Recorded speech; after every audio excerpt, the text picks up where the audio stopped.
babala laban sa mga tagapagturo ng kautusan at sa mga Pariseo. Pagkatapos, nagsalita si Jesus sa mga tao at sa mga tagasunod niya. Sinabi niya, ang mga tagapagturo ng kautusan at ang mga Pariseo ang kinikilalang tagapagpaliwanag ng kautusan ni Moises. Kaya dapat ninyong pakinggan at sundin ang lahat ng itinuturo nila sa inyo.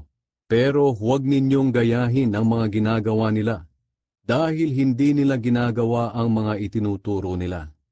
Ipinapatupad nila sa inyo ang mahihirap nilang kautusan, pero sila mismo ay hindi sumusunod sa mga ito.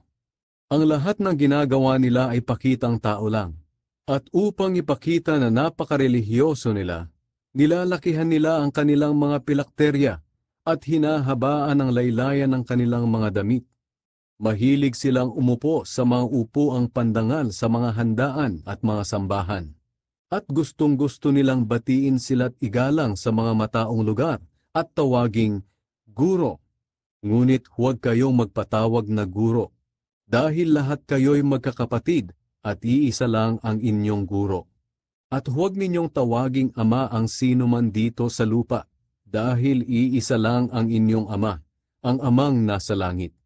Huwag din kayong magpatawag na amo, dahil iisa lang ang inyong amo, walang iba kundi ang Kristo. Ang pinakadakila sa inyo ay dapat maging lingkod ninyo. Ang nagpapakataas ng kanyang sarili ay ibababa ng Diyos, at ang nagpapakababa ay tataas ng Diyos.